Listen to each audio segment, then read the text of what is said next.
Ээж бол хизээч өөрийгөө би үр хүүхдэд бүх амьдралаа зориулах хэрэгтэй гэж бодож болохгүй. Энэ ээж байна гэдэг нь таны бүх амьдрал биш байхгүй юу?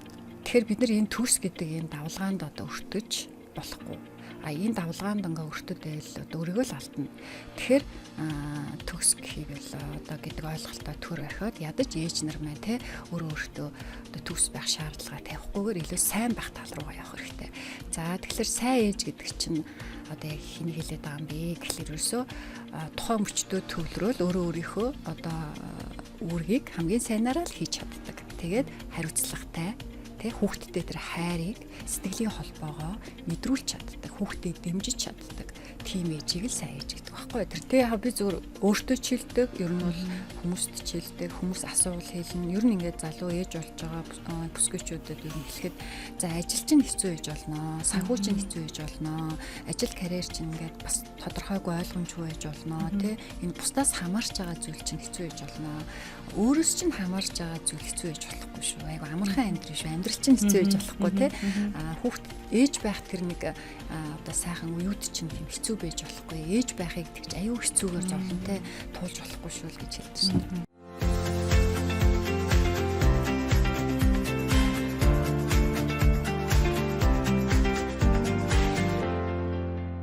Сайн байцгаана уу? Критний тэмдэглэл подкастын маань нэгэн шин дугаар Батхан коучтэй дахин иргэн ирж байна. Тэгээд өнөөдөр бид хоёр төгс ээж байх уу эсвэл прогресс ээж байх уу гэдэг сэдвээр ярилцсан. Тэгээд маш үр дүнтэй сайхан яриа болох хаа гэж бодож байна. Тэгээд танд энэ өдрийн мэндийг хүргэе. Дахин уулзж байгаадаа маш их баяртай байна. Сайн байна уу? Би ч гэсэн дахин уулзж байгаадаа баяртай байна. Энэ өдрийн мэнд хүргэе. Тэгэхээр хоёлоо шууд төгс ээж гэдэг нэр томьёо руу оръё. Гэтэ төгс ээж гэдгийг бид нар өөртөө гэхээс илүү нийгэм бид нарт тэгж илүү шаардах гэдэг. Тэгэхээр яг энэ нийгэм бид нарт яагаад төгс ээж байх гэдэг энэ тухай яриагаа эхлэдэг. Сүүлийн жилүүдэд энэ нөгөө сошиал аягүй хөгжсөнтэй холбоотойгоор ер нь эмэгтэйчүүдийн донд төгс байх гэдэг ойлголт аягүй дэлгэрчээд шүү дээ, тий. Ерөөсө төгсөл байхгүй бол болохгүй юм шиг, тийм ээ. Тэгээ ялангуяа нөгөө хүүхдэд төрүүлээд гэртээ ингээд хүүхдээ хараад өсгөөд хүмүүжүүлээд ингээд тэгэл бүхэлдэн тэр нэг сайхан ертөнцийг ингээд бүтээж байгаа одоо ээжнэр маань хүртэл өөртөө төгс ээж байх шаардлагыг тавьж байна. Тэгэхээр төгс гэдэг ойлголт чинь өөрөө одоо бүх юм нь л ерөөсөө 100% ямар ч үгүй байх эхэлж байгаа шүү дээ, тий. Тэгэхээр тэр төгс ээж байна гэдэг бол ерөөсөө маш өндөр одоо карьер боловсралтай, өндөр карьертай, өндөр орлоготой, тий. Тэгээ гооцын хувьд бол одоо нөгөө стажинг стандартны шаардлагын дагуу байх жишээ ч юм уу, тий. Тэгээ хүүхдээ сайн одоо хардаг, өсгдөг, хүмүүжүүлдэг гэдэг байгаа байхгүй. Тэгэхээр энийг нэг хүн хийх одоо боломжгүй, тий. Тэгэхээр төгс гэдэг нь яагаад энэ одоо ойлголтыг их ойлголт илүү тархаад энэ хүмүүс ер нь өөртөө төгс байх шаардлагыг тавиад байгаа юм гэхэлэр нөгөө нийгэм ээж нарыг төгс байхыг тэгээд дээр нь сайн ажилтан байхыг, сайн хань байхыг, сайн иргэн, сайн эмэгтэй одоо байхыг ингээ шаардаад байна тий. Дээр нь одоо манай соёлын бас онцлог тий. Эмэгтэй нөгөө өрхийн тэргүүний нэрээр ороод эцэгтэй нэрээр гардаг тий. За нөгөө амжилттай эр хүний ард одоо агуу эмэгтэй байдаг ч гэдэг юм. Гэл энэ мэтчлэнгээр ингээд нөгөө одоо афоризмуудаараа хүртэл төгс байхыг шаардаад байдаг тий. Тэгэхээр бид нар энэ төгс гэдэг энэ давлгаанд одоо өртөж болохгүй. Энэ давлгаанд ингээ өртөд байвал өөрийгөө л алдна. Тэгэхээр төгс гэхийг л одоо гэдэг ойлголтоо төр орхиод ядаж ээж нар маань те өөртөө одоо төгс байх шаардлага тавихгүйгээр илүү сайн байх тал руугаа явах хэрэгтэй. За тэгэхээр сайн ээж гэдэг чинь одоо яг хин хэлээд байгаа юм бэ гэхэлэр ерөөсөө тухайн мөчтөө төвлөрөөл өөрийнхөө одоо үүргийг хамгийн сайнаараа л хийж чаддаг. Тэгээд хариуцлагатай хүүхдтэй тэр хайрыг сэтгэлийн холбоогоо мэдрүүлж чаддаг, хүүхдэд дэмжиж чаддаг тийм ээжийг л сайн ээж гэдэг байхгүй. Тэрнээс сайн ээжийн ард ерөөсөө маш өндөр боловсрал, мэдлэг, карьер, туршлага одоо байх шаардлагагүй тий. За тэгэхээр энэ дээр л одоо манай гэртээ хүүхдэд төрүүлээ те критнийхээ амралтанд байгаа ээж нар маань энэ дээрээ л анхаарах хэрэгтэй. Тэгэхээр төгс байх ойлголтоо төр хойшин тавиал гэсэн үг байна. За дээр нөгөө эмэгтэйчүүдийн харьцуултаасаас өөрөөгөө төгс байхыг шаардж байгаа. За энийг бол ярих бах. Дээр нь за би сайн гэдгээ ингээд дуусгачих. За тэгвэл энийг ийм ойлголт өгдөг. Ээж болгон хүүхдтэй сайн ээж гэдэг те. Муу ээж гэж байхгүй, сайн ээж гэдэг нэг юм ойлголт байдаг. Би бол муу ээж байдаг гэж боддог. Ер нь хүн ээж болгон бас сайн ээж биш. За биологийн хувьд бол хүн ээж болж болдог. хууль эрх зүйн хүрээнд одоо хүрээнд бол хүн ээж байж болно те. Ээж байна гэдэг нь өөр айгүй одоо тустай ойлголт байхгүй. Тэгэхээр ээж болсон хүн болгон ээж байж чадахгүй, сайн ээж байж чадахгүй шүү дээ, тийм ээ. Жишээлбэл одоо үр хөвгтдээ сэтгэл зүйн хүчирхийл үзүүлдэг, үр хөвгтдээ үл хайхрын хүчирхийл дуртуулдаг, сэтгэл зүй үл хайхрын дарамт дээр нь дутууд үлмэг байлгадаг, хөвгтдээгээ сэтгэлийн холбоо үүсгээгүй, хөвгтдээ дэмжидэггүй те. Ийм одоо ээжийг сайн ээж гэж хэлэхэд бас айгүй хэцүү. Тий. Тэгэхээр одоо төгс байхын төлөө биш, харин би сайн ээж байя. Нэгэнт л ээж болсон бол энэ бол мөнхийн карьер. Тэ энэ карьерийг нэр төртэй, нэр хүндтэй одоо дараа нь ингээ харамсах зүйлгүйгээр авч явъя гэдэг нэг энэ бодлоор бол одоо сайн ээж байх бол боломж байгаа. Тэгэхээр тийм замыг бол ээж нар маань сонгоо тэрэн дээрээ илүү төвлөрүүл зүгээр. Сая та яг нэг сайн ээж гэд ярьсан чинь Монгол хэл за тэгээ дээрээс нь бидний нэг шашинтай холбоотой нэг ойлголт байдаг шүү дээ. Ихийн ачааг хариулах хэрэгтэй гэл. Тэгэнгүүт нөгөө ээж нар болгон хүүхдтэй нэг юм өртөө юм шиг өсгөөд байдаг тий. Тэгэхээр нөгөө хүүхдтэй бүр илүү тийм нэг юм гими мэдрэмжийг багаас нь суулгаад тий. Чи би чамайг төрүүлсэн гэдэг ч юм уу эсвэл би чамайг мэддэг толгой гэж би мэднэ гэдэг ч юм уу. Яг нэг юм өнөөдөр бид хоёр хоёлаа төгс сайн ээжийн тухай ярьж байгаа ч гэсэн бас муу ээжийн нэг иймэрхүү хандлагуудын тухай бас хоёлаа нэг жоохон дуртай тий. Одоо яг тэр нэг хүүхдтэй буруу одоо тэр мэдрэмжийг, гэмтэй мэдрэмжийг эсвэл чи миний ачааг хариулах хэрэгтэй гэдэг ч юм уу нэг иймэрхүү бас нэг юм ойлголт бидний донд бас байх шиг байна тий. Тий. Яг би ингээд нөгөө аяга олон жил ингээл хувь хүмүүстэй ажиллаад явж байхад ер нь бол ээж хүн юм байж болохгүй дээ гэдэг юм одоо аяга бол тийм мэдрэмжүүд төрж исэн байхгүй юу? Тэ ээжтэй гомдсон, ээжээсээ шарх авцсан, тэ ээжтэйгээ хизээж ойлголцдоггүй, тэ ээжтэйгээ уулзахгүй байхыг одоо хичээдэг гэл юм янз янзын асуудалтай хүмүүстэй таарч исэн. За ингээл ер нь янз янзын судалгаа хийгээл одоо янз янзын лэмиг бид нар ч уншиж судалж ихэд бол ерөөсөө дандаа нэг юм ээжтэй холбоотой таг асуудлууд хүүхдэд яваад байгаа байхгүй. Тэ би энэ болгоны эцэст ер нь бол нэгэн л ээж болсон бол сайн ээж байх ёстой л гэдэг ийм нэг юм бодол надад байдэ. За тэр гэмтэй мэдрэмжийг хүүхдүүдэд бас төрүүлээд байна тий ээж нар. За жишээлбэл тэр гэмшил гэдэг юм. Тэр гэмшил нь болохоор би ээжигээ заавал одоо туслах хэрэгтэй, харж хандах хэрэгтэй гэдэг, ачийг хариулах хэрэгтэй гэдэг нэг юм ойлголт байдаг. Манай Монголын уламжлалт одоо энэ хүмүүжлийн аргад бол эцэг эхийнхээ ачийг хариулах нь бол одоо энгийн сайхан тий одоо үр хүүхэд болж төрсөн хүний хийх ёстой зүйл гэж бодож байгаа. Тэр ачийг хариулна гэдэг нь хизээ нэгэн цагт хүүхэд аав ээжтэй ямар нэг эд баялаг өгөхөөсөө илүү өдөр тутмынхаа амьдрал зөв хүн болж хүмүүжижтэй өсөж одоо зөв хүн болж төлөвшгийг л аав ээж нар маань одоо ачийг хариулж байна гэж үзэж байгаа байхгүй. Тэрнээс ш одоо биднэрт одоо баялаг өгөх, бид нарыг одоо сайхан газар үзүүлэх гэдэг тийм юм бол боддгоо байсан үеийн л нэг тийм юу байгаах те. Тэгэхээр энэ хүүхдүүдтэй гэмшил төрүүлдэг тийм аав ээж нар байдаг. За жишээлбэл эхлээд энийг ярихын өмнө гэмшил харамсал гэдэг нэг юмны жоохон ялгааг ярьчих те. За гэмшил гэдэг чи өөрөө одоо нөгөө тухайн үед нэг юм хүн алдаанаас жоохон алдаа гаргаад те. Тэгээ тэрэндээ жоохон ингээд гэмшдэг. Тэгтээ засаж залруулж болдог зүйл байхгүй юу? Тий. Засаж залруулж үр дүн нь бол ингээд засаж залруулж болдог зүйл. Харамсал гэдэг өөрөө одоо нөгөө эргээд засаж залруулж болдоггүй. Тэгэл харамсаар гаал өнгөрдөг нэг тийм зүйл байгаа юм л да.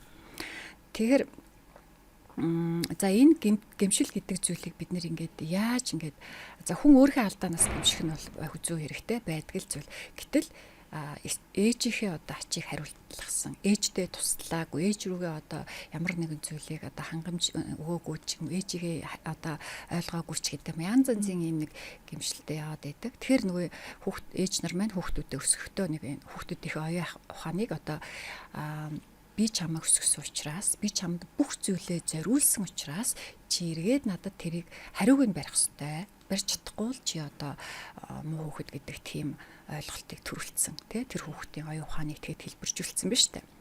Тэгэхээр ээж өөрөө ер нь бол ээж хүн гэдэг чинь өөр хүүхэдтэй бүх зүйлээ зориулна гэдэг нь одоо бас яг зөв тий бүх зүйлээ бусдад зориулчихвал өөртөө юу зориулах юм тий.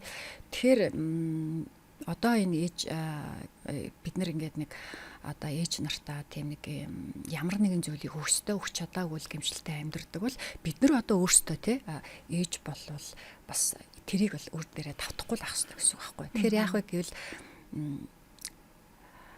би хүүхдүүддээ бүх зүйлээ зориулах хэрэгтэй. Амьдралаа зориулах ёстой гэж бодсон. Тэгээ зориулсан гэж бодсон ээж нар хүүхдээсээ ямар нэгэн одоо хариу өгсөд байгаа шүү дээ. Тэ? Тэгээд хүүхдүүд нь байнгын ачаатай яваад байгаа байхгүй. Тэр хүүхдүүд том болоод мэрэгчлээ болоод ажил карьер гээд энэ тэнд явж байхдаа энд нэг ачаа би ээжидээ одоо туслах хэрэгтэй. Аав ээжийг ачийг хариулах хэрэгтэй. Тэ одоо тэгж чадахгүй л одоо бараг хүн болсныхаа утга учирыг биелүүлээгүй юм шиг ийм нэг нэмэлт дарамт ачааг аваад байгаа байхгүй. Тэгэхээр энэ яаж юм гэхэлэр тэр ээж өөрөө хүүхдтэд тэгдэлсэн бай, тийм үү? Өөрөө бүх зүйлээ зориулсан гэдэг. Тэгээ яг энэ хандлага чинь нөгөө хүүхдүүдэд нь бас ингээд дамжаад бас л би өөр хүүхдтэд бүх зүйлээ зориулах хэрэгтэй гэдэг хандлагаар өсөх гэдэг байгаа байхгүй. Тэгэхээр одоо аав ээж нарын асуудлыг орхий те яг өнөөдөр үр хүүхдэд төрүүлээд одоо яаж байгаа тэр эмэгтэй ээж бол хизээч өөрийгөө би үр хүүхдэд бүх амьдралаа зориулах хэрэгтэй гэж бодож болохгүй. Энэ ээж байна гэдэг нь таны бүх амьдрал биш байхгүй юу? Ээж байна гэдэг чинь таны одоо энэ ээж гэдэг нь таны насан туршийн карьер. Гэхдээ таны амьдралын нэг л хэсэг байхгүй юу? Нэг л хэсэг үүрэг хариуцлага. Тэрний цаана таны одоо өөрийгөө хөгжүүлэх, өөрийн мөрөөдөл, зорилго те одоо бүх зүйл байна. Тэгэхээр бүх амьдралаа зориулчлаа гэж бодсноосоо болоод би чамаас болоод мөрөөдлөө орхисон. Би чамаас болоод боломжийг орхисон, карьерээ орхисон гэд ингээ хүүхдтэй хэлэнгүүт нөгөө хүүхэд гэмшилтэй. Одоо гэмтэй мэдрэмжтэй. Надаас болоод биднээс болоод ээж минь мөрөөдлөө орхисон учраас одоо бүгдээрээ ээжийнхээ тэ мөрөөдлийг биелүүлэх ёстой гэдэг ийм нэг юм сэтгэлийн ачаатай яваад байгаа. Энийг хэвийн зүйл гэж үзээд байгаа. Тэ тэгэл нөгөө хүүхэд нь ажил хийж яснаа. За одоо ээжтэй мөнгө явуул, ээжигээ гадаадад аялуулъя, аав ээжигээ тгий одоо гэл тэ ингээл нөгөөх нь яг бүх аав ээж тийм биш байх. Гэхдээ бас ханж цаддгүй аав ээж нар бас байгаа шүү дээ, тэ. Тэгэхээр бид нар нөгөө энэ юунаас үүдэлтэй ихлээр бүх амьдралаа зориулсан хүүхдийнхээ төлөө мөрөөдлөө золиослцсон өөрийгөө хайцсан. Тэгэл энэ хүмүүсийн төлөө би амьдарч гин гэдэг нэг юм бодол. Одоо ээж нар бол тэгж болохгүй. Одоо энэ залуу ээж нар бол тэ энэ хүүхэд бол таны ээж гэдэг байх нь бол таны амьдралын нэг л хэсэг болохоос биш бүх амьдрал чинь биш байхгүй. Тэгэхээр танд өөр зөндөө олон одоо юм хийх бүтээх амьдралын талбарууд байна гэдгийг л бас бодох хэрэгтэй. Одоо жишээлбэл сайн ээж гэдгийг хоёлаа сая тайлбарлаа. Тэгвэл бид нар бас би хүүхдтэй бол сайн ээж гэхдээ би амжилттай эмэгтэй баймаар байна шүү дээ, тий. Тэгвэл энэ хоёрын балансыг яг яаж харах хэвтэй юм? Би өөрийнхөө бас тэр хүсэл мөрөөдлөө нэг юм мартчихгүйхэн шиг жохон услаад тий. Гэхдээ бүх юм цаг хугацаатай шүү дээ. Хүүхэд өссөн таавал одоо ингээд хүүхдүүд нь сайхан том болцсон мэдчихэж байгаа шүү дээ, тий. Гэтэл хүүхэд бага үе дээр эмэгтэйчүүд тэрийг тэгж харж чаддаггүй. Гэл мөхийн л нэг энэ хүүхднгээл зуралдаа яваад байх юм шиг бодоод хямраад идэв шүү дээ. Одоо би бол нөө 3 хүүхэд нь 3 жилийн зайтай болохоор надад өөрт мань жоох урт хугацаанд санагддаг. Гэтэ ингээд хэрвээ би таны ингээд оронд байгаа юм бол ямар гоё юм бэ? Нэг битгтэл нэрэ батхан тэгчих ингээд хүүхдүүд нь том болчихоор би нэр ингээд сулрах юм шүү дээ гэж би танаас харж байгаа байхгүй. Тэгэхээр та яг энэ амжилттай сайн ээж байх бас би амжилттай эмэгтэй баймаар байна гэдэг. Тэр одоо яг сэтгэлийг та яг юу гэж одоо чиглүүлэх вэ? Би ч өөрөө айгүй амбицтай эмэгтэй байхгүй юу. Тэгэхээр бол би бол бас амжилттай эмэгтэй байхыг хүсдэг байсан. Тэр бодол одоо бодол маань одоо ч гэсэн одоо байсаар л байгаа. Тийм. Тэгтээ бас ээж байх хэрэгтэй. Үр хүүхдүүдээ сайхан өсгөх хэрэгтэй, тий? Зөв төлөвшүүлэх хэрэгтэй. Тэгэхээр бас хажуугаар нь амжилттай байх хэрэгтэй гэлээ, тий? За, ер нь сүүлийн эмэгтэйчүүд юм болцсон. Ер нь эмэгтэй хүмүүсийг би амбицтай байх хэрэгтэй гэж боддог. Тэ энэ чи өөрөө бас аюу том хүний хөдөлгөгч хүч болдсон шүү дээ. За тэгэхээр хоёлаа бол нөгөө энэ подкаст бол яг нөгөө ээж нарт зориулж байгаа болохоор за ээж бол ингээд 1 жил, 2 жил, 3 жил за магадгүй ингээд гэртээ байх хугацаанд дахиад жирэмслээд 2 дахь 3 дахь хүүхдээ гаргаад суухад мэдээч ингээд карьераасаа төр ингээд холдож байгаа. Тэгтээ амжилтаасаа холдохгүй. Тийм. Тэгэхээр өөр ямар үед амжилтаасаа холдчихдээ юм бэ гэхэлэр өөрийнхөө нэг зорилготойгоо холбоо тасарчиж байгаа байхгүй юу? Мөрөөдөл зорилготойгоо холбоо тасарчиж байгаа. Тэгэхээр мэдээж одоо тэр нэг хэсэг хугацааг тэр 2-3 жилийг хүүхдүүд дээрээ төвлөрөөд хүүхдийнхээ тэр суур одоо зөв төлөвшлийг бол ээж болгоно те. Гэхдээ бас өөрийнхөө зорилго мөрөөдөлтөөгөө холбоогоо тасалж болохгүй. Тхийн тулд яах ёстой гэвэл эмх цэгцтэй байх хэрэгтэй. За эмх цэгцийг бол нөгөө өнгөрсөн дугаарууд дээр нөгөө ярьсан шүү дээ. Тэр би бол энэ дээр юу гэж ярих вэ гэхээр эмх цэгц гэдэг бол ерөөсөө тархинаас чинь эхэлнэ.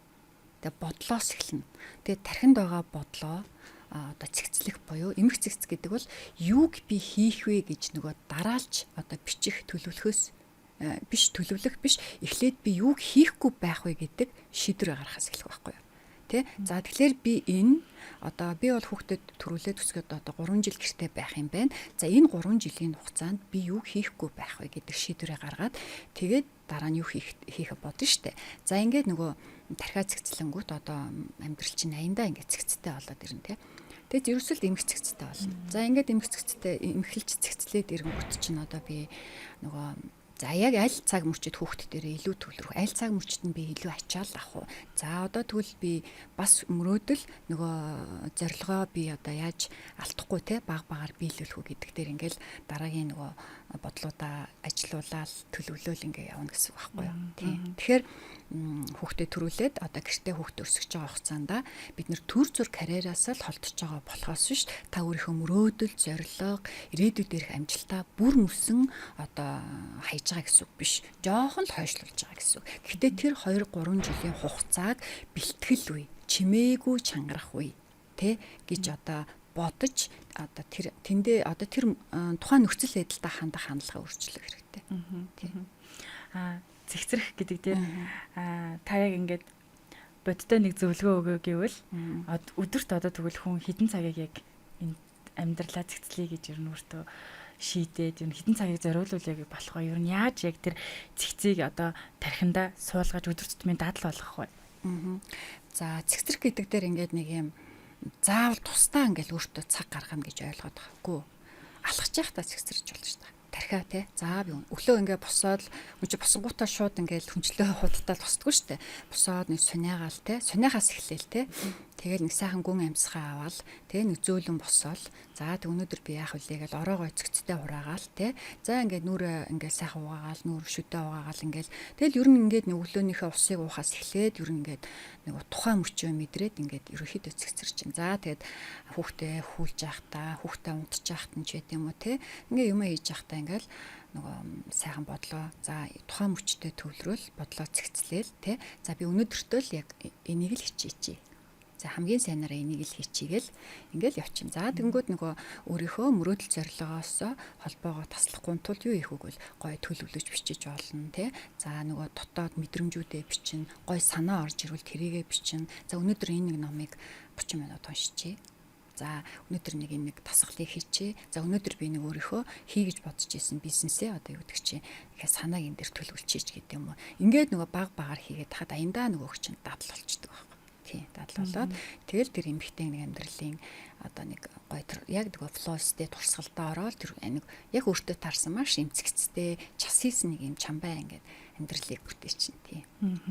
Тэгэхээр яг нэг талаасаа харах юм бол уг нь яг энэ декретийн хугацаа миний бодлоор яг ингээд нэг юм төлөвлөгөө боловсруулахад хамгийн боломжтой вэ? Надад санагддаг. Тэгээ яагаад тэгэхээр ингээд 3 жил байна тий. За би бол ингээд эхнийх жирэмсэлт декретэн дээр бол тэрийг тэгж чадаагүй.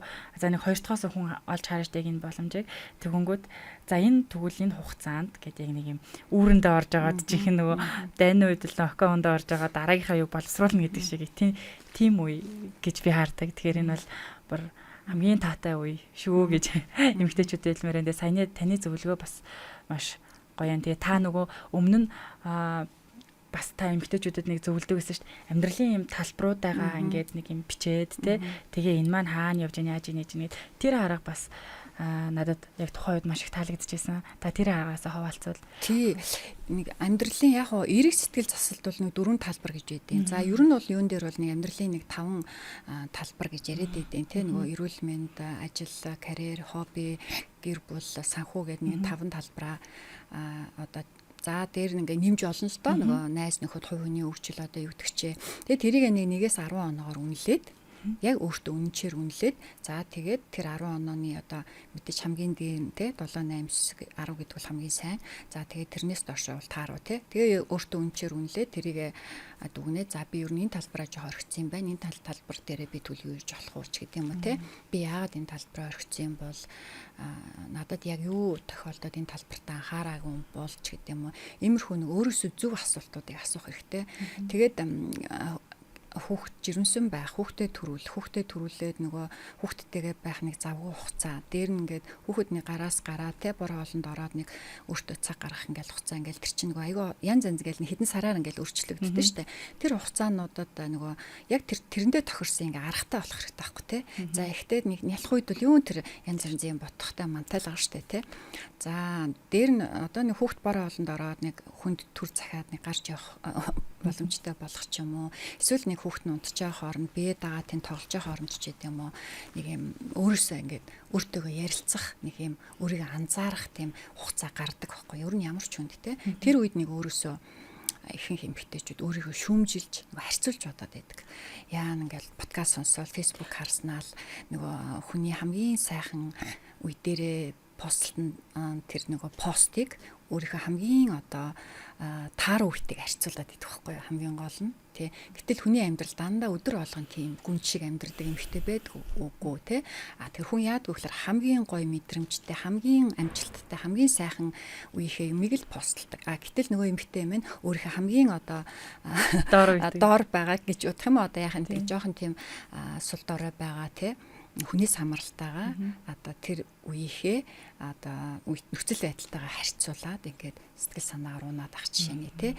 Тэрний оронд явах ёстой гэвэл өөрөөсөө асуултууд асуух хэрэгтэй. Аль болох өөрийгөө дүгнэхгүй шүмжлэхгүйгээр за би амьдралынхаа энэ талбарыг нэлээд орхисон юм байна. Надаа юу тохиолдсон юм бол тий. Тийм юмнаас болцсон юм биш та. За тэгвэл тэрийг би залруулж болох уу ч гэдэг юм уу те. Ингээл өөртөөгөө ингээд дотоод одоо тэр inner voice гэдэг те. Дотоод дуу хоолойгоо сайн сонсоод ярилцаад ингээд яваад байвал өөртөө анзаарахтай хандна л гэж тэр хэлээд байгаа тий. Бас нөгөө нэг та тэр хамгийн ихний дугаар орсон чинь ажилдаа орсон ээжүүдээс надад манай яг ойр тойрны найзуудаас тэмцэгтлэрчсэн байхгүй юу. Декреттэй ингээд бүрэн хугацаагаа эдэж дуусаагүй ажилдаа орсон чинь юм гмийн мэдрэмж маш төрөөд байна. Тэгээ яг энэ гмийн мэдрэмжээ би тэгвэл яг яаж ажиллах хэвтэй юм. Тэ. За түрүү би хэлсэн те гэмшил харамсал хоёр бол нэг хоорондоо ялгаатай гэж те. Гэмшлийг бол ингээд засаж залруулж болно шүү дээ. Үр дүн ийм байлаа гэхэд тэрийг ингээд уучлалт гуйдаг ч юм уу залруулчих болно. Харамсал бол нөгөө залруулж болохгүй бүх зүйл өнгөрсний дараа тэр нөгөө том гэмшил чинь харамслаа шүү дээ те. Тэгэхээр би одоо яг чамд үннээлээ те. Би бол яг ингэж боддог. Би ерөн зарим юм дээр айгүй хатууд байр суурьтай байдаг хүн байхгүй юу? Тийм. Тэгэхээр хүн бол байнга гэмшдэг. Маш олон төрлийн гэмшил байдаг те. Тэгээ гэмшлийг бид нэр залруулж болох учраас бол гайгүй. Ээж хүний хувьд бол мэдээж гэмшил бол байна. Үс байсаар байна. Бид нар яаж сайнаар хичээгээд нэг гэмшилтэй юмнууд хийж лэн те. Өөрсдийнхөө мэдлэггүйгээс, анзаарахгүйгээс те. За хичээсэн ч гэсэн бид нар ингээд нэг юм жижигхэн юм алдаа гаргаад тэрэндээ гэмшин. Тэрийг бол нэг тоох хэрэггүй тий. Гэмшил бол байсаар л ах болно. Харин үр хүүхдийн тал дээрээ сүулт ингээд залруулж болохгүй одоо тийм боломж одоо байхад би тэр үед яагаад би ингэсэн бол доо би яагаад одоо ийм байдалд хүрчихвдээ гэдэг залруулж болохгүйгээр одоо ийм харамсалтай үлдэж болохгүй. Ээж хүний хувьд тий. Одоо хүүхдийнхээ тал дээр шүү дээ тий. Яагаад гэвэл тэр боломж байсаар хэтэл би яагаад хүүхдэд дэмжээгүй юм бэ? Би яг хэрэгтэй үед нь би яагаад тэр хэрэгтэй үеийг хэлчихээгүй юм бэ? Миний хүүхдэд тэр тусламж хэрэгтэй үед нь би яагаад туслаагүй юм бэ ч гэдэг юм уу те. Тэгсэн бол гэдэг юм харамсал. Тэр үрээ өнгөрцөн байхгүй. Тэгэхээр одоо ингээ галтар гайл хэдийн хурдан аваа явцсан биз дээ. Тийм харамсалтай бол байж болохгүй. Тийм учраас би ээж нарыг жоохон анзаарахтай байгаасай гэж боддог байхгүй. Анзаарна гэхээр ингээл миний хүүхдийн царай надаа дээр нь улаацсан байна, би нүгдсэн байна, өсөж гэнэ, хоолоо идэж гэнэ гэдэг бол энгийн тэр биш байхгүй. Тэр хүүхэд яаж өсөж байна, ямар зан ааш гаргаж байна, тэр хүүхдэд ямар хэрэгцээ байна гэдгээ аюулсан анзаарч илүү их нөгөө сэтгэлийн холбоо харилцаа тэр мэдрэмжээ аюулсан ажилуулж явах хэрэгтэй. Тэ? Тэгээ ээж хүний мэдрэмж гэдэг чинь хамгийн цэцэн мэрэгэн байдаг штэ. За тэгэнгүүт нөгөө хүүхдээ одоо нэг 6 сартайд нь ч юм уу 8 сартайд нь бор хоолнд оронгууд нь ажилдаа орсон ээжнэр байдаг тий. Тэгээ тэр ээжнэр маань би хүүхдийнхээ одоо хамгийн хэрэгтэй үед нь хамт байж чадаагүй гэдэг юм гэмшилтэй байгаад байгаа юм байна шүү дээ тий. За тийм гэмшлэл байна. Гэхдээ та муу ээж биш байхгүй. Тэгснээрээ та хүүхдээ тоогоо гүйл хайгарсан ээж биш байхгүй. Хүүхэд биш тэ өдөр тутам ээжтэйгээ хамт байхыг биш тэр хүүхдэд үлдээсэн тэр дурсамж хайрыг л эргээд сандаг. Тэгээ нэг имижийн жишээ өгдөг. Нэг бизнес эрхэлдэг ээж нөгөө бизнесний ер нь хэцүүдэх гээд ерөөсөө нөгөө 6 сар болоод ингээд бор хоолнд оруулчаад ажилдаа ороод тэгээд тэр чигээрээ ингээл ажилдаа яагаад хүүхдтэй ингээл юу яагаад гэсэн юм бэ л да. Ямар ч хэсэг нэг гэмтэй мэдрэмжтэй яваад байсан. Тэгвэл ер нь бол амралтын өдрийг бол яг хүүхдтэд зориулдаг гэсэн гэж байгаа байхгүй юу. За би ажлын 5 өдөр бол одоо ингээд хүүхдтэйгээ хамт байж чадахгүй юм чинь би ямар ч хэсэг амралтын өдрийг бол хүүхдтэд зориулна гэд хүүхдтэд зориулахдаа бол яг жинхэнэ утгаараа төлөвлөж байгаа зориулсан шиг зориулж чаддаг гэсэн юм байна л да. Тэгээд том болоо сургуульд орсон ч гэсэн ингээд нэг ажилласаа болоод эцгийнх нь хуралд очиж чадахгүй ч юм уу тиймэрхүү юм байсан ч гэсэн яг л нэг амралтын өдрийг хүүхдээстэй жинхэнэ зориулж хүүхдтэйгээ найзалж сонсож ойлгохдаг гэсэн. Тэгээд том болсон энэ хүүхдээсээ ээж нь чамайг жоохон байхад ингээд 6 сартай байхад ингээд орхиод ажил те хийгээд тэгээд ингээд хүүхдтэйгээ хамт байж чадаагүй юм шиг ингээд гэмтээ санагдтiin чи ээжтэй гомддггүй гэсэн чинь хүн үгүй штэ та утгаар харин ингээд аюу гой турсамжийг хамт бүтээсэн штэ гэд нөгөө тэргээ хэлжсэн гэж байгаа байхгүй. Тэгэхээр тэр нөгөө амралтын өдрүүдэд хамт байсан тэр гой нөгөө турсамжууд тэр хүүхдэд үлдсэн байна штэ. Тэгэхээр бид нэр эндээс юуг ойлгож болох вэ гэхээр хамт байсан цаг хугацаа биш чанартай харилцаа аюу чухал. Тэгэхээр хүүхдтэйгээ мөнхийн хамт байсан мөртлөө өдрийн одоо 24 цаг хамт байсан мөртлөө хүүхдтэйгээ одоо холбогддоггүй чанартай харилцааг үүсгэж чадахгүй ээж байх уу эсвэл ингээд ажиллаа хийсэн ч гэсэн одоо яг ингээд хамт байж чадахгүй байгаа ч гэсэн хүүхдтэйгээ чанартай харилцааг үүсгэх гэдэг бол бас ялгаатай ахын тийм. Тэгэхээр нөгөө энд бол санаа зовох хэрэггүй. Тэгэхээр нөгөө таны сонголт таны хувийн зохион байгуулалт шийдвэрлэл. Тийм. Хоёулынхаа түрүүн нөгөө нэг хамгийн ихэнд ярьж байсан одоо тэгвэл нөгөө прогресс ээж рүү орё тий. Прогресс ээж гэж тэгвэл яг хин хэлээд байгаа. Хоёулаа түрүүн сайн ээжийн тухай ярьлаа, төгс ээжийн тухай ярьлаа, амжилттай ээжийн тухай ярьлаа. Тэгвэл прогресс ээж байна гэдэг нь одоо яг юу гэсэн үг вэ? За прогресс ээж байна гэдэг нь төгс ээж яхаас маш өөр тий. Прогресс ээж байхын тулд одоо маш өндөр амжилттай карьер, олон хэл мэддэг байх, одоо өндөр орлого бол шаардлагагүй тий. Зүгээр л одоо хийх ёстой юмаа цагт нь хийгээд за хүүхдтэй цагаа зориулж чаддаг, хүүхдтэйгээ хамт өсөж, суралцаж, хөгжиж чаддаг тий. Дээр нь алдсан ч гэсэн алдаагаа бүрэн хүлээн зөвшөөрч чаддаг тийм ээ. Өөрөө өөрийнхөө тухайн үед одоо гаргасан асуудлаа ингээд одоо нээлттэй хэлээ тэрийг хүмүүсээс тусламж авч чаддаг. Ер нь бол өөрөө өөрийнхөө тэр системдээ амьдрч чаддаг. Тэр ээжийг л хэлж байгаа байхгүй юу. Тэгэхээр төгс байхыг өөртөө төгс байх ёстой гэдэг зорилгыг тавьсан бусдаас тусламж гуйж чаддаггүй. Алдаагаа нуудаг. Тэгээ ядарсан ч ядраагүй юм шиг царайлдаг тий. Яагад бол би төгс эмэгтэй байхгүй, төгс ээж байхгүй, төгс байх ёстой гэдэг. Ингээд хичээгээл маш олон дүрэнд яваад идэг. Прогресс ээжүүл зарим дүрнээсээ татгалзаж чадна штэ. Би яг энэ одоо ойрхон 2 одоо 1 насны зүрхтэй 2 хүүхэдтэй учраас би яг үндэ бол энэ хугацаанд сайн эхнэр байж чадахгүй нэ. Тэ сайн охин сайн бэр ээж чадахгүй нэ.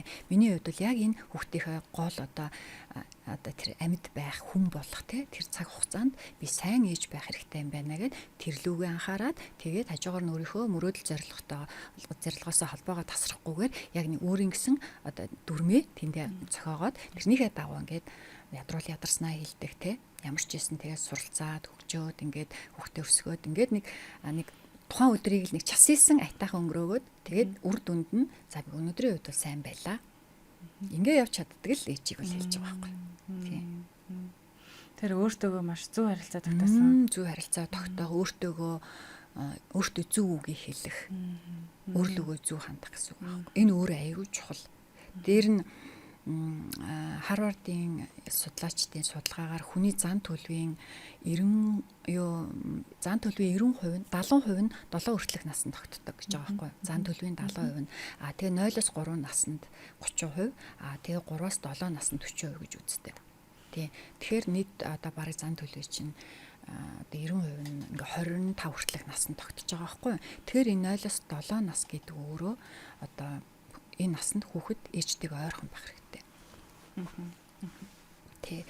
Тэгээд ойрхон байлаа гэд ямар ч тийм нөлөөлөлгүй байх биш, чанартай харилцаа яах тийм нөгөө нөлөөлөх тэр хүүхдийн ирээдүйд хэн болох вэ гэдгийг жинхэнэ одоо зөв хэлбэршүүлдэг хүн нь ээж байхгүй. Зөв энэгшлэг бас зөв энэгшлэг таг. Хүүхэд бол угаасаа л нөгөө ээжээсээ энэгшлтэй байдаг. Тэр нөгөө ээж гэдэг чинь өөрөө ерөөс эрэгтэй ч эмэгтэй ч хүний ерөөс хамгийн том ихний энэгшин шүү дээ. Яг л нөгөө хайрыг мэдрүүлж байгаа. Ээжийн дэргэд байхад аюулгүй мэдрэмжийг авдаг. Учираас тийм ээ. Тэгэхээр энэ хугацаанд одоо нөгөө 0-7 нас гэдэг бол маш чухал нас. Тэгэхээр энэ хугацаанд хүүхдээ ирээдүйд хэн болох вэ гэдэг тэр оюун ухаан сэтгэлгээ, хувь хүнийх нь одоо тэр одоо оюун хэн болох вэ гэдэг тэр хандлага бүх зүйлийг бол хэлбэршүүлдэг зүйл нь үл ээж. Тийм ээжийн нөлөөлөл, ээжийн дуу хоолой, ээжийн хандлага тийм. Тэгэхээр тийм зөв хүнийг, тийм зөв хүүхдийг бий болгохын тулд өөрөө өөртөө маш зөв харилцдаг байх тийм. Тэгээд өөрөөсөө асуулт асуудаг байх. Ер нь бол өөртөө зөв харилцдаг байх. Өөртөө зөв харилцсан гэхээр одоо талент хараад өөрийгөө магтах юм уу ч гэдэм үү тийм нэг асуултууд бас ирж ирсэн. Тэгэхээр ерөөсөө нөгөө чадахгүй юм гарвал алдаа гаргасан бол өөрийгөө шүүмжлэх биш. Зүгээр би яагаад ингэсэн юм бол би аль талыг мэдээгүй юм бол би яагаад буруу ойлгосон юм болов ч гэдэг юм. Би ийм юм байдгийг ерөөсөө мэдээгүй юм байна. Ийм байд юм биш тэгээд ингээд зүр өөртөө зөв харилцтай. Тэгээд хүн бүх зүйлийг мэдэх албагүй боломжгүй. Тэгэхээр тэгэл сураал яв штэ. Хүн чинь аюу амархан сурдаг. Тийм. Тэгэхээр өөртөө анзаарахтай байгаад өөртөө маш гоё зөв үгийг хэлэх. Ер нь бол нөгөө өөртөө жоохон сайхан сэтгэлээр хандах хэрэгтэй. Сайхан сэтгэлээр хандах. Би тэгээд өөртөө хамгийн хайрыг санддаг. Тийм. Тэгээд өөрийгөө би үр хөвгт гэр бүлийнхээ төлөө амьдралаа зориулах хэрэгтэй гэж юусоо бодож болохгүй. Хүүхдүүд том болоод өөрийнхөө амьдралаар явхад өөртөө зориулах тэр одоо юм чинь үлдэхгүй тэгээд яах нь те. Тэгээ бусдаас хамааралтай хүүхдүүдээс хамааралтай болчихдог байхгүй. Тэгэл би та нарын төлөө бүх юмаа зориулсан. Одоо та нар надад зориулах хэрэгтэй гэдэг нэг тийм ш. Тэгэхээр ер нь бол тэгж бодож явах хэрэгтэй л доо. Би бас өөртөө цаг гаргах хэрэгтэй. Тэр ээжийн нэг юм амьдралд сэтгэл хангалуун байдал тэр нэг энерги хүүхдэд их хүрээ нөө холбоо гэдэг шиг маш их мэдрэгддэг.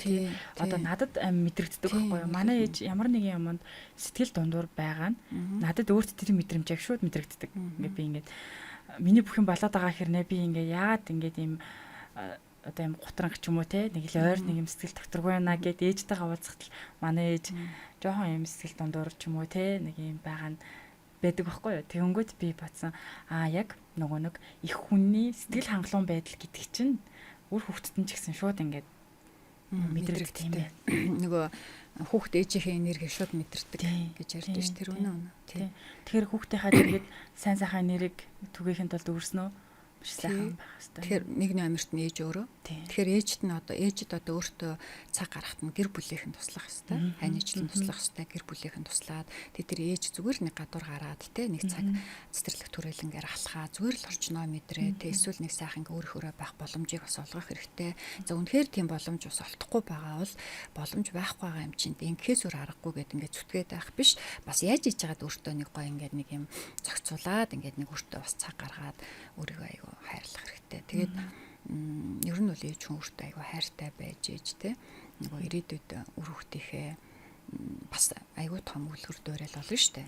Тэгээд ээж хүн яаж бие авч явж байгаа, яаж өөртөөгээ хандж байгаа, яаж өөрийгөө өөртөө ихтэй байгаа, яаж одоо өөрийгөө одоо дээдлж хайрлаж байгаа, өөртөө хүндэтгэлтэй хандж байгаа чинь энэ одоо хүүхдүүдэд шууд нөлөөлдөг. Та дээр бас нэг юм нэг зүйлийг тухай яригээд хоёлаа ярьсчихсан. Яг нөгөө амьдралдаа эзэн болох тухай. Дээрээс нь ээж болохоор, эхнэр болохоор нэг тийм удирдлага бусдын гарт өгчөж байгаа юм шиг мэдрэмж. Надад бол яг тэгж төрж ирсэн. Яа тэгэхээр би чөлөөтэй би гараа явж чадахгүй те. Ингээд шууд би өөрөө юмд өдрөө төлөвлөж чадхааргүй болчихж байгаа штэ те. Тэгэнгүүт яг тэр нэг хэсэг хугацаа ер нь ээж болно гэдэг чинь удирдлага ер нь бол ингээд миний гарт байхгүй гэсэн үг юм байна штэ гэд нэг хэсэг бодчихсон. Тэгвэл буцаад яаж амьдралдаа яаж эзэн болох юм? Яг тэр удирдлагыг яаж тий амьдралдаа эзэн болооч гэл нэг үгээдэх тий эзэн болох ёстой гэл эзэн болмоор байна гэл тий. За энийг бол ингээл ер нь бараг л бид нар ингээл зүгээр энгийн үг шиг ингээл сонсдог. Тэгээ энэ үг нь өөрөө бас яг эзэн гэдэг үг мэн өөрөө яг юу илээ тий эзэн байна гэдэг чинь бүх юмны ингээд хяналтыг гартаа аавна л гэсэн үг шүү дээ. Тэгэхээр эзэн амьдралдаа эзэн бол гэдэг нь шууд утгаараа амьдралаа хяна гэсэн үг л болчиход байгаа байхгүй юу. Тэгэхээр хүн амьдралаа хит их хянаад ирвэл бас хэцүү. Тэгэхээр амьдралаа эзэн бол гэдгийг амьдралдаа хянаа. Тэгэхээр би амьдралаа хянах ёстой. За би хянч чадахгүй юм чинь. За тэгвэл миний амьдралын эзэн нь одоо нөхөр юм байна ч гэдэг юм уу те. За хүүхдүүд юм байна. Эсвэл тэр аав ээж юм байна, хадмууд юм байна гэж бодох магадлал байгаа байхгүй юу. Тэгэхээр амьдралдаа эзэн бол гэдэг юу хэлээд байгаа юм гэхээр өөрөө өөрийнхөө хүслээр үүсгэсэн, бүтээсэн энэ амьдралаа те өөрийн амьдралдаа өөрийн гэсэн одоо хариуцлагыг хүлээх. Асуудал гарвал тэрийг зохицуулж чадах. Тэгээд тэр амьдралаа өөртөө ихтгэлтэйгээр өөрөө одоо удирдах чадах тэр чадвар л байхгүй юу. Тэгэхээр ер нь бол хариуцлага л гэсэн үг. Тэгэхээр амьдралдаа эзэн бол гэдэг бол амьдралаа хяна гэсэн үг биш. Өөрийнх нь амьдралд байгаа хүмүүсийг хяна гэсэн үг биш. Өөрийнхөө тэр амьдралд хариуцлагатай байх. Амьдралынхаа тэр жижиг деталь хэсгийг ч гэсэн мэдэрч анзаарахтай байж хариуцлагатай байхыг л хэлж байгаа. Энэ хариуцлагатай байна гэдэг өөрөө ур чадвар. Ур чадвар. Энэ ур чадвар төрдөггүй, төрмөл биш. Энэ ур чадварыг хүн ер нь бол суралцдаг, бүтээдэг. Тэ? Энэ ур чадварыг бүтээхэд бас бидний ахтагч орчин, гэр бүлийн орчин бид нэр ямар хүмүүсийн дэрэгдүүлж байгаа, өдөр болгон ямар үг сонсож байгаа, ямар үлгэр дуурайлыг авч байгаагаас бас хариуцлагатай байхыг суралцдаг. Тий. Тэрнээс нөхөртөөгөө одоо нэг эрх мэдлээ болооцолдаа гэсэн үг биш. Өөрөө өөртөө л. Тэгэхээр одоо өөрийнхөө хариуцлага гэдэг бол энэ зөвхөн ингээд ажил үүргийн цаг барих биш те. Хэлсэн амандаа хүрэх. Тэрийгээ би хариуцлагатай байлаа биш байхгүй. Хариуцлага гэдэг бол яг ингээд өөрийнхөө эрүүл мэнд те. Өөрийнхөө гоо сайхан харагдах байдал, өөртөө ихтгэлтэй байдал. За тэгэл өөрийнхөө одоо тэр хийж байгаа үйлдэл гаргаж байгаа шийдвэр тий энэ болгондоо ингээд хариуцлагатай хандах хэрэгтэй. Энийг айгүй тийм хэцүү гэж бодоод байдаг. Тий энэ хариуцлага байхгүй бол хүний амьдрал эмгцэгцгүй болно. Тэгэл бүх талбар нь эмгцэгцгүй болно. Эмгцэгцгүй болцсон амьдралыг буцаагаад босгох хэцүү байхгүй юу. Тэгэхээр маш юм энгийн жижиг зүйлд бид нэр анзаарахгүй хариуцлагагүй хандсан нь бидний амьдралын бас аюу том өөрчлөлт хийх тийм нөхцөл болж болох учраас ер нь бол жоохон тийм анзаарахтай байх гэж боддог байхгүй маш хариуцлагатай. Тэгээ би тэрэн дээр нэг жишээ хэлжсэн шүү дээ. Одоо ингээд хөдөө явж байгаа бол суудлын бүсээ зү. Тэ одоо хот дотор ч гэсэн тэ за хөдөө мөдөө ингээл ажиллаар явахдаа ингээл хүмүүс чинь хөдөө гараал ингээл суудлын бүсөө зөөхгүй ингээл инээгээл тэ ингээл явдаг. Тэгэхэд бол жишээлбэл одоо танихгүй жолоочинд хажууд хизээж битээ сууч гэдэг юм уу тэ үргэлж ард суу тэ суудлын бүсээ бүстэй бүсэлч гэдэг юм уу. За тэгээд ингээд хурдан тавьчих байгаа л уучлаарай та ингэж явахгүй хэлж чаддаг байх. Өөрөө эрхийг хамгаалж чаддаг байх. Энэ хүртэл байхгүй.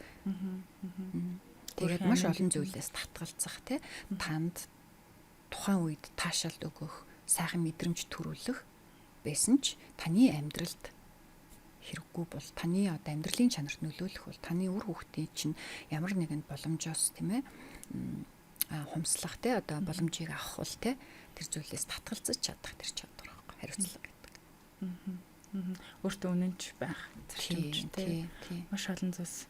Тэгээд өөрийнх нь одоо дуртай зүйл те өөрийнх нь тав тухтай байдлын эсрэг байгаа ч гэсэн одоо үр хүүхдийн чинь те одоо эрүүл байх орчин амар тайван байх тэр боломжоос авч байгаа бол эсвэл хүүхдийн чинь ирээдүйд авах боломжоос сулгаалж байгаа бол тэрнээс татгалзах чадах чадвар хариуцлага гэдэг. Тэгэхээр одоо аюу нарийн байгаа үстэй те. Яг өргөн өрөөгөр бодсон бол Тэрнээс ш өнөөдөр зүгээр нэг байрны мөнгөө цагтаа төлөх, хуцсны мөнгөө цагтаа төлөх, үр зээлээ цагтаа төлөх те одоо тийм биш байхгүй юу. Тэр бол хариуцлага. Гэхдээ тэр хүрээнд бодож болохгүй. Энэ өөрөө маш нарийн зүйл. Тэгэхээр бодлоо хүртэл зохицуулах хэрэгтэй. Таны ингээд дэргэд одоо тархинд маш олон таагүй бодлууд эргэлдэж байгаа бол тэнд бас хариуцлагатай хандах хэрэгтэй байхгүй. Хариуцлагатай хандаад тэр бодлыг зохицуулах хэрэгтэй. Би одоо таны тархинд бодож байгаа янз янзын бодлыг мэдхгүй, хэн ч мэдхгүй. Тэгээ тэр бодолтой ингээд төрөд яваад иж болохгүй, тий хариуцлагатай бай. Тэгээд энэ дээр нэг яг хэлэхэд төрхийн дараах сэтгэл готрол гэдэг тий. Тэгээд одоо сүүлийн төрхийн дараах сэтгэл готролд хүн болгон л өртөх ёстой гэж бодоод байгаа тийм үү. Тэгэл жоохон ингээл сэтгэл хямраал, уйлаал ингэнгүүт би сэтгэл готролд өртсөн байна гээл тий. Гэтэл бас өртөхгүй байх боломж байдаг. Тий. За судалгаагаар бол би хамгийн сүүлд нөгөө Plus Medical гэдэг нэг олон улсын эрүүл мэндийн сайтнаас нийтлэл уншиж ирсэн. Тэрэн дээр судалгаагаар төрсэн эмэгтэйчүүдийн ер нь бол 10-20% нь сэтгэл готролд өртдөг гэж байгаа байхгүй юу?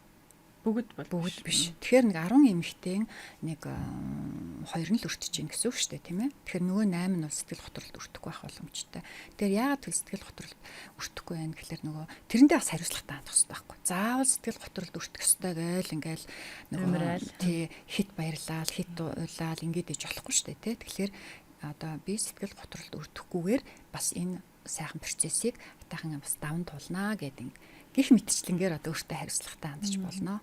Алхам тутамдаа ухамсарлаж яваал гэсэн үг юм байна шүү дээ. Эрүүл ухаанаа хийхгүй. Тэгэхээр нөгөө нийгмээс ирж байгаа тэр мэдээллийг те нэг юм тренд болцсон тэр ойлголт яриаг шууд өөр дээр би сүлээд айгүйх уйлаад байгаа, уурлаад байгаа. Тэр би нөгөө төрхийн дараах сэтгэл готролд орсон байгаа юм байна гэж шууд ингээд сэтгэл готрол гэдэг одоо он шиг өөртөө тавиад байгаа байхгүй те. Гэтэл бол нэг жоохон хямраах те гормоны өөрчлөлтөөр нэг жоохон хямраах тэнцвэргүй байдал алдагдахыгаа сэтгэл готрол гэдээ ойлгоод байгаа.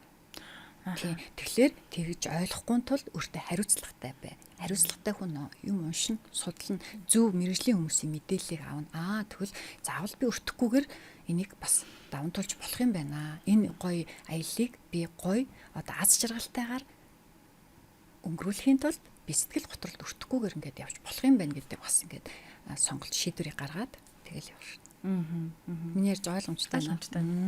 Би бүр яг ингээд нөгөө өөрийнхөө дуулж байсан бүх юмн дээр хиддэг төрөлтөн дээрээ яалаа гэж ингээл бодоолаа л та. Тэгээл яг 3 дахь төрөлтөн дээрээ би яг өөртөө хэлчихсэн байхгүй. Би одоо л яг ээж болж ингээд ээж болж гинэ гэдэг нь биологийн биш яг сэтгэл зүйн хувьд бүр ухамсарлаад энэ хүүхдийн чинь нэг юм үеийн ингэж хурдан өнгөрдөг энэ үед ингээд яг ингээд нэг юм төлөвлөгөөтэй ч юм уу тийм байхаар яг юун дээр би анхаарлаа хандуулах вэ гэдгээ бодцохоор тэр нэг хямрах хантар харьцангуй гайгүй байсан болоо. Тэгээ дээрэс нь сүүлийн үед ангаах ухаан маш сайн хөгжиж байна. Монголд сэтгцэн эрүүл мэнд, сэтгэл зүйн одоо тусламж зөвлөгөөнүүд маш их болчлоо тий. Тэгэхээр нэмэлтээр витамин уудаг ч юм уу, эсвэл яг хүнтэй ярилцах ч юм уу тий.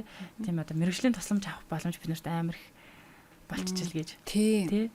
Одоо бол тийм боломж зөндөө шүү дээ тий. Тэгэхээр чин сонирч байх хэрэгтэй. Боломж аваад байхад яагаад ингээд тийм сэтгэл готролд өртөөд уйлаа суугаад уурлаад хямраад байна гэхээр сонирч биш байна л да. Тэгэхээр юусоо сонирч байгаа л гяс нэг юм судлаад ойлгоод тэрийг ухаж төнхөөл те ингээл яваад хахад бол нэг тийм таагүй бодлууд орж ирээд байхгүй.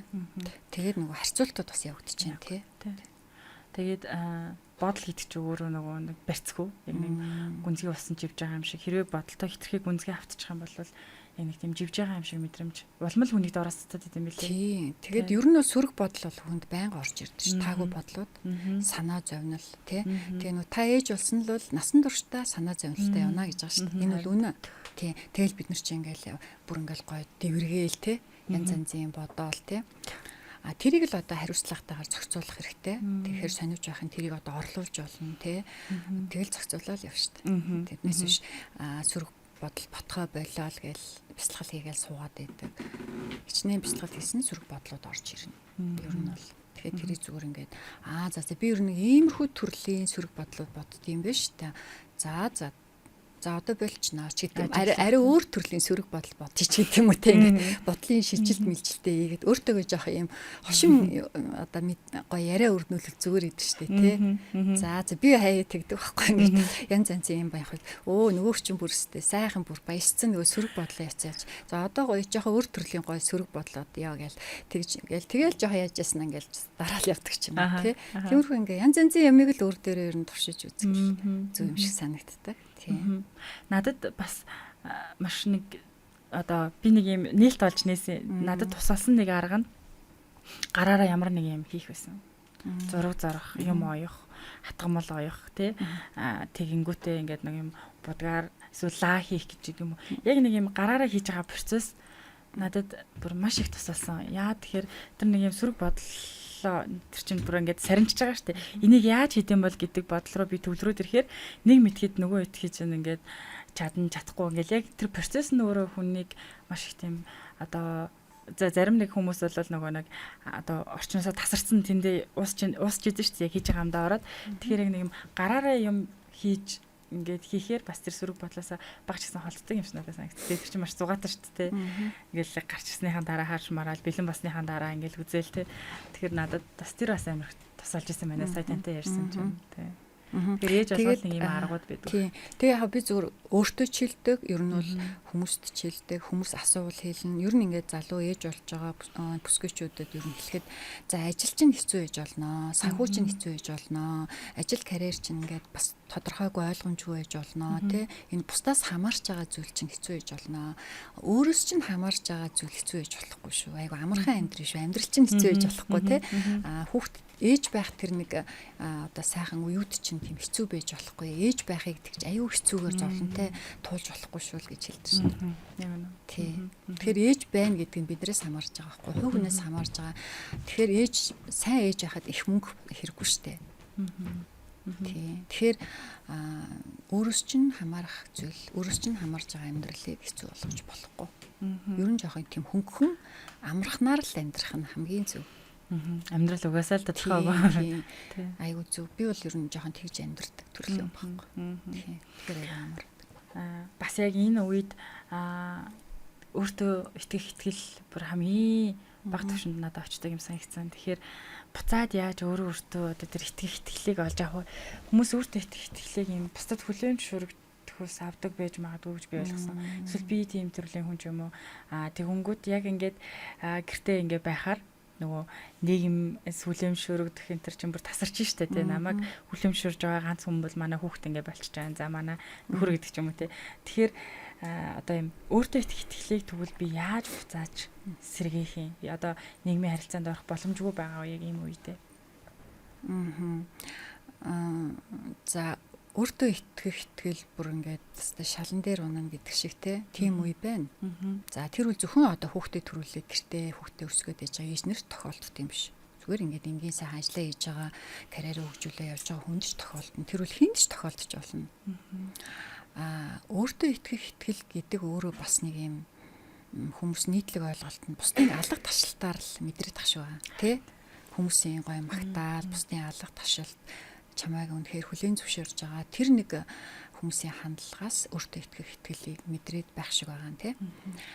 Гэтэл өөртөө итгэх итгэл гэдэг нь энэ хүний анхдагч 13 чадварын 8 төчигддэг чадвар. Эерэг сэтгэл заслалын дээр бол одоо энийг бол бүр төрөлхийн одоо чадвар гэж үздэг байхгүй юу. За энэ өөртөө итгэх итгэл гэж яг түл яг юу хэлээд байгаа юм гээл хүний ер нь байгаар нь өөрийгөө хүлээн зөвшөөрдөг. Өөрөө өөрийгөө танин мэдсэн, өөрийн нөөц боломжоо мэддэг, өөрийнхөө одоо нөгөө одоо байгаа зүйлийг одоо дүгнж хэлж чаддаг тий. Ер нь бол өөрийнхөө чадамжинд итгэдэг тий. Өөрийнхөө тэр оршин байгааг үнэлж хүндэлж чаддаг тэр чадвар байхгүй юу? Энэ чадвар. Энэ чадварыг л одоо нөгөө гэр бүлийнхээ хүрээнд хүн хамгийн анх эмэгшил авсан тэр ээжээсээ эцэг эхээсээ гэр бүлийн орчноос авдаг. Тэгэхээр өөртөө итгэлгүй хүмүүсийг гэр бүлд бас бүтээчдэг, тий? За тэгэхээр ер нь бол өөртөө итгэх итгэл одоо ээж нарын хувьд ингээд алддаг. Надад ч гэсэн бас залуу байх тийм үе байсан. Гэхдээ эн чинь одоо нөгөө чадвар учраас хөгжүүлж болно. За тэгэхээр тэр үед чи одоо тийм янз янзын гоё энэ талын мэдээлэл авдаг юм байхгүй байсан шүү дээ. Одоо бол энэ ээж нарт бол зөндөө боломж байгаа учраас өөртөө их итгэлээ бол бид нар алдахгүй байх те боломж байгаа. За тэгвэл та ингээд таргалсан те хүүхдээс болоо жин нэмсэн, стресстэй, өөрийнхөө одоо гадаад үзмжинд те одоо таагүй хандаал энэс л ер нь өөртөө их итгэл буурах шүү. Тэгээд нөгөө карьерээс хэсэг холдоод найз нөхдөд нь тэндстэй амжилттай байгаа даа юм шиг өөрөө энд нэг юм хэвэн нэг төвшөнд очсон байгаа юм шиг санагдал. Тэгээд өөртөө итгэл нөгөө харьцуултаас болж буураад байгаа байхгүй юу? Тэрнээс биш нөгөө ээж байх талаас өөртөө итгэл нь буураагүй. Хувь хүн талаас нөгөө бие хүн талаас буураагүй зүгээр л нэг харьцуулалт хийгээд байгаа учраас тэр өөртөө итгэл нь буураад байгаа. Ээж нарын хувьд те. Тийм тэгэхээр ерөнхийн нэг тэр өөртөө итгэлээ алдахгүй одоо тэгээд энэ бол миний одоо амьдралын энэ гоё үе дээр би нэг ийм аргаар ингээд явчиндаа гэд нэг өөрийнхөө тэр системийг бүтээгээд ингээд явж итэл тэрэн дээрээ л төвлөр. Тэрнээс биш одоо тэр ерөөсөө хүмүүсийн юу хийж байгаа дээр ерөөсөө төвлөрөх хэрэггүй. Тэгэхээр гадагшаа бити хар өөрийнхөө тэр амьдралыг яг нөгөө гоё амьдралдаа хариуцлагатай хандаад явхад бол өөртөө итгэл нэх буурахгүй.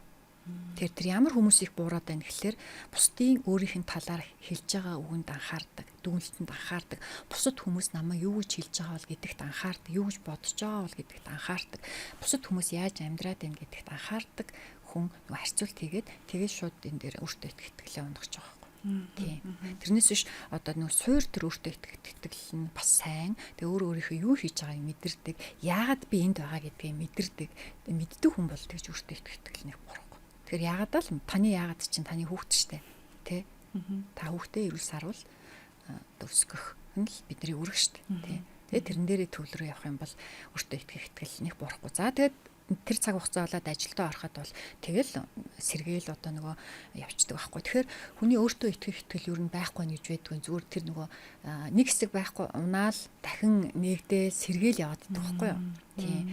Тэгэхээр одоо ээж нар би өөртөө итгэлгүй болчлаа гэж байгаа бол байхгүй болсон биш ээ. Өөртөө итгэлээ би яаж бүтээх вэ биш.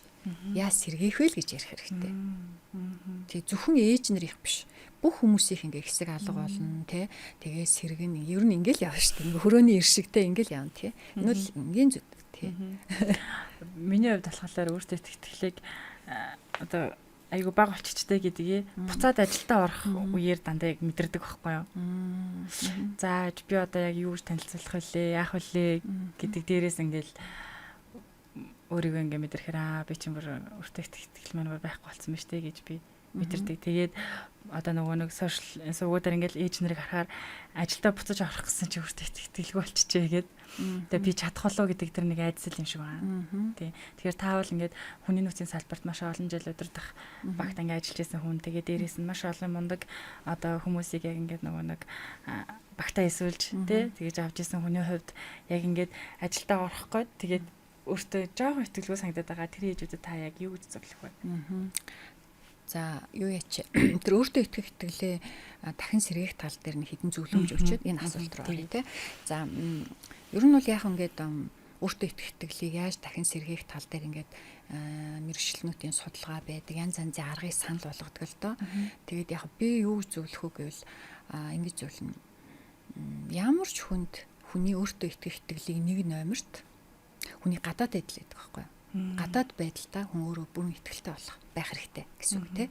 Тэгэхээр та одоо жоохон махлаг байна уу, турхай байна уу, намхан өндөр ямар байх нь юусаа хамаагүй тийм. Та өөрийгөө ер нь бол яг оршихуйн хувьд бүрэн хүлээн зөвшөөрж өөртөө хайртай байж чаддаг хэрэгтэй. Энэ аюул чухал. Тийм. Бусдын хэмжээсээс үл хамаарч бусдын стандартд өөрийгөө нийцүүлэхээс яг өөрөө байгаа. Яг тэгвэл та одоо жин нэмсэн байгаа бол энэ та бүхэл бүтэн хүн төрүүлсэн байхгүй юу? Угсаа нэмэх ёстой л байхгүй юу? Тий. Тэгээ энэ бол бага ингээд буурхан тодорхой. Тий. Тэгэхээр би бол аягүй сайхан ээж тий. Ингээд гих мэдчлээ ингээд нэг юм гадаад байдалтай аягүй өөртөө итгэлтэй байх нь бол аягүй чухал. Хоёрдугаарт харьцуулахгүй байх. Өөрийгөө хинтэй ч харьцуулахгүй байх. Тий. Тэгээ өөрийгөө хин нэгэнтэй харьцуулдаг хүнийг хүн бас бусдтай харьцуулах гэдэг. Тий. Яг л хүн болгон өөр. Хүн болгоны явах зам өөр. Хүн болгоны нөхцөл байдал өөр. Та тухайн нөхцөл байдал дээрээ л хамгийн өөрийнхөө сайн хувилбарал байгаа бол тэгэл болоо. Тэрийг хүмүүс харах алгагүй, тий? Тэгээд 3 дугаарт бол өөрөө өөрийнхөө нөөц боломж давуу тал дээрээ төвлөрөх. Хүн болгонд давуу тал байдаг. Хүн болгонд сул тал байдаг. Хүн болгонд нөөц боломж байдаг. Сул тал дээрээ төвлөрөөд байвал ер нь бол өөртөө итгэл бас унна штэ. Тэ унна. Бүр байхгүй болохгүй унна. Унах унахта нэг хэсэг унах байхгүй. Нэг олон жилээр унна гэсэн үг байна тий. За хүний өөртөө итгэл нэг хэсэг хугацаанд 7 хоног сар ч юм уу нэг 2 3 сар ингээ унтсан байж болно штэ. Бүхэл бүтэн олон жилээр унаад иж болохгүй штэ тийм ээ. Тэгэхээр давуу тал дээрээ төвлөрнө. Өөрт чинь ямар нөөц боломж юм тэрэн дээрээ л ер нь явах хэрэгтэй. Одоо тэрэн дээрээ л хүн одоо ямар нэгэн зүйлийг бүтээж явна штэ тий. Тэгээ энэ хэдийг л аягүй сайн одоо яачвал гайгүй тий. За хоёр дахь асуулт. Одоо чиний яг нэг асуултанд хариулъя. Ажилдаа орох гэж байгаа эмэгтэйчүүдэд яаж одоо өөртөө итгэл буурсан байгаа. Тэгээд одоо яаж яах вэ гэх тий. За ингээл хамгийн гоё хугацаа өмсөөл ажил дээр очингууд яалтчгүй л нэг юм гадна талд байгаа юм шиг мэдрэмж төрдөг л дөө. За энийг ингээд байгууллагууд мэдээд те нөгөө ээж нараа ориентейшн хийдэж штэ нөгөө одоо хүүхдэд төрүүлээд гэртээ удаан байж байгаад ажилд орсон ээж нараа шууд ажилд нь оруулаад за энэ ажлыг хийгээрэй гэж ажил өгөхгүй штэ те одоо нөгөө чиглүүлэх сургалтад оруулна бас ингээд сэтгэл зүйчтэй уулзуулна эрт ядаас харьж бол нэг цагийн өмнө те ажлаа дуусгаж болно гэж зөндөө боломжийг олгодог. За тэгээд дэмжээд байхад нөгөө явдггүй байл бас хэцүү те. Тэгэхээр яг хөө ер нь бол ийм гинт ажилтан дуудаад оруулдаг бас байгууллага байдаг юм шиг байлээ л дээ. Тэр нөгөө ээжэд нөгөө бэлтгэх одоо өөрийн хувийн бэлтгэлээ бацах боломж олохгүйгээр бас ажилд нь оруулчихдээ юм шиг байлээ.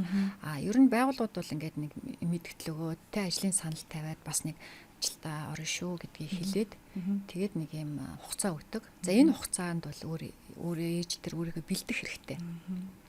Хүн ер нь өөрийгөө хизээ ажилдаа орох гэдэг болсныг мэддэн штэ. Тэгвэл ингээд байж ясныг гинт орчиж болохгүй байхгүй.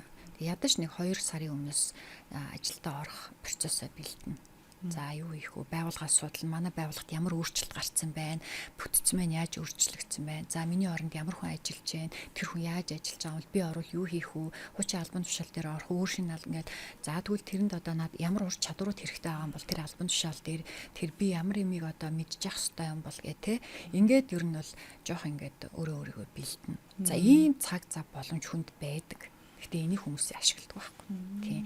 Тэгэхээр ямар ч завгүй хүнд ном унших, өөртөө анхаарах, тэ өөрийгөө зэгцлэх, тэ ийм цаг байдаг л байхгүй. Тийм. Тэгэхээр бэлтгэл гэдэг чинь өөрөө аюул чухал. Тэгэхээр бэлтгэлийнхээ тэр нэг 2 3 нэг ядаж 2 сарын өмнөөс тэ бэлтгэлийг аажмаар хийгээд тэгээд орох юм бол шууд одоо нөгөө стресстэй л тэ өөртөө ихтгэл болохгүй штэ. Тийм. Угаасаа нөгөө мэдхгүй юм гарна.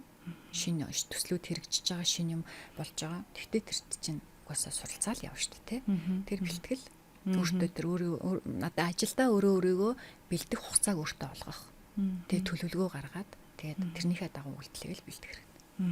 Тэгээд аяндаа зэгсээр одоо наазах нь ингээд ажилдаа орох гэж байгаа бол нэг өдөр гараад ажлынхаа нэг хамт ажилтдаг хүнтэйгээ ч юм уу дарагтайгаа нэг кофений уулзалт зохицуулаа. Тэгээд кофений уулзалт хийгээд сайхан ингээд ажлынхаа талаар мэдээлэл авах. Тэгээ ямар ч мэдээлэлгүй зүгээр л ингээл нэг өдөр урд өдөр ажилдаа орно шүү гээл тэгэл нэг 7 хоногийн дараа ч юм яваад очиж болохгүй шүү дээ тий. Тэр нэг юм хувийн юм зохион байгуулалт менежментийн асуудлыг л бас өөрөө хийвэл зүгээр. Тэгээд нөө түрүүн та дээр ярьсан голдоо ярьсан нөө прогресс ээж байхын бас нэг гол юм нэг саяных дээр гарч ирэх юм байна тий. Өөртөө зөв ханддаг. Тэгээд өөртөө төлөвлөгөөтэй байх. Тийм би алдаж болно гэдгээ мэддэг. Би бас буруу юм хийдэг гэдгээ мэддэг. Тэгээ алдаанаасаа суралцдаг, өөрийгөө шүүмжилдэггүй. Тэгээд дүгнэх юмаа дүгнээд за одоо энэ дээр би ингээд засаа залруулаа явъя гэд ингээд яг тэр өөрийнхөө нэг тийм системийг бүтээчээ тэрнийхээ дагуу ингээд маш айтайхан ингээд нэг явчихдаг те суралцаад хөгжөөд тэгээд хүүхдтэйгээ хамт өрнөсөөл хөгжөөл явдсан шүү дээ тийм тэрнээс биш ингээд төгс байна гэдэг юмыг тавьчвал хэцүү тийм төгс хүн чи ерөөсө төгс байх төгс дүрэндээ ингээд итгэл бүх юмыг төгс хийх гэлээдэг байхгүй тий тэр нэг юм нийгмээс харсан нэг тийм дүрэндээ өөрийгөө шахаж оруулах гэдэг нэг тийм хүч хэрглэж байгаа процесс л. Тэгэл одоо энэ төгс бүсгүй төгс ээж мэж гэдэг энэ нэг өгнөд Джеймс яг ийм ойлголтод бас яваал юм л да. Тэгэхээр зүгээр жоохон шүүлтүртэй хандах тий. Тэгээд яг нэг өөрөө өөрийнхөө нөхцөл байдалтай тохируулж юмыг бас хөрвүүлэх хэрэгтэй л дээ. Шингээх хэрэгтэй. Та тэр ярилцах цаг бас ингээд харамсалтай ч ах шиг байна. Тэгэхээр та яг ингээд яг та тэр өнөөдөр ярьсан төгс байх, төгс ээж байх уу, прогресс ээж байх уу гэдэг дээр яг ингээд дүгнээд ээжүүдтэй нэг зөвлөгөө өгөөч гэвэл та яг юу гэж хандаж хэлэх вэ? За төгс ээж байх гэдэг стандартыг өөртөө тавьчих юм бол шаардлагыг өөртөө тавьчих юм бол тэр стандарт шаардлагатай хүрэхийн тулд өөрийгөө хүчилж гэр бүлийнхнийгээ хүчлэн тэгж яхта нөгөө яг тэр яг ээж байх одоо нөгөө хүүхдээ яг нэг зөв асарчтэй өсгөх тэр нэг хугацаанд бид нар бас алдаа гаргана тий яарал ажилдаа ороод юм руу өсчээл тий ингээл төгс байх хит их өөр дөрөө төвлөрөөд тий ингээд нөгөө ер нь тэр цаг хугацаагаа айгу одоо үр дүнтэй өнгөрөж чадахгүй. Тэгэхээр төгс байх боломжгүй гэдгийг бол хүлээн зөвшөөрөх хэрэгтэй. За та хичнээн сайн ээж байсан ч нөгөө хүүхэд чинь сэтгэл зүйч тач таныг муулнаа гэж үгээд штэ. Яг тэрэн шиг хичнээн тань төгс байх гэжсэн ч гэсэн бид нар алдаа гаргана. Бусдын сэтгэлд хүрэхгүй. Тэгэхээр яг тухайн тэр амьдралын нэг үе гэдэг те одоо нэг хүүхэд 0-оос нэг 3 нас хүртэлх үе чинь бас нэлээд нөгөө хэцүү тийм хүүхэд ээж анхаарал одоо халамж их шаарц үе те. Тэр үе дээрээ би яг яаж байх вэ гэдэг нэг өөрийн нэг юм дүрээ гаргаад нэг юм за би нэг иймэрхүү л аргаар энэ 3 насыг одоо нэг хүрэгчээ. За үүнээс хойш би ингэж болно гэд. Тэгээ нэг өөрийнхөө амьдралын менежментийг яг тухайн нөхцөлдөө тохирол зөв хийгээд тэгээ тэрнийхээ дагуу ингээд алдуул суралцаад чадахгүй бол чадахгүйгээ хэлээд бусдаас дэмжлэг аваад нээлттэй байгаад өөрөө өөртөө цаг гаргаад те ингээд нөгөө би энэ хүүхдэд бүх амьдралаа зориулж гэн энэ гэр бүлд бүх амьдралаа зориулж гэн гэж бодохгүйгээр те энэ бол хүүхд өсгөх хүүхдэд төрүүлж өсгөх хугацаа бол миний амьдралын нэг хэсэг гэж тэгээд энэ нэг би насан туршдаа л энэ карьерийг бол авч явах нь ойлгомжтой юм чинь энэ карьерийн минь яг энэ хэсэг дээр би за нэг ийм л байхад болно доо гэд нэг өөртөө нэг юм гоё нэг юм хэмжээ тогтоогоод тэгээд тэр хэмжээний дотор гоё л амьдрах хэрэгтэй. Тэгж яхта өөрийнхөө нөгөө мөрөөдөл, зорилготойгоо өөрийнхөө төр өсөлт хөгжилттэйгөө холбоогоо таслахгүйгээр өөртөө бас тодорхой хэмжээний цаг гаргаад ингээд нэг гоё амьдралаа маш гоё нэг юм хялбархан, хөнгөн ингээд нэг амьдрах нэг аргыг өөртөө бүтээгэрэй л гэж хэлмээр. Тэр нь ямар ч хийж болно тухайн хүндээ л тохирсон байх хэрэгтэй. Тэр аргыг бол та өөрөө сонгоно. Тий, өөрөө сонгоно тий. Тийм тул сониуч байх хэрэгтэй. Сумшдаг, судалдаг байх хэрэгтэй. Өөртөө төгссөн аргаа хайдаг байх хэрэгтэй юм байна. Тийм. Хүн болгонд арга олддог. Ямар ч аргыг. Тийм. Одоо хүн яаж болчих тэр аргаараа насан туршдаа амьдрахгүй шүү дээ. Тэгээ хүүхдүүд нь том болчихоор арай өөр. Ингээл хүн чинь ингээл янз янзын арга ноу хавг ингээл туршаал үзээл ингээ яваад идэх байхгүй. Яг нэг аргаараа, нэг аргачлаараа амьдрна гэж байхгүй. За тэгээ өнөөдөр бидэнтэй хамт ярилцсан танд маш их баярлалаа. Тэгээд бид хоёр бас дараагийнхаа дугаараар бас нэгэн гоё сэдвтэй уулзах байхаа гэж найдаж байна. Тэгээд өнөөдөр цаг зав аваад зориулан бид нартай хамт байсан танд маш их баярлалаа. Баярлалаа.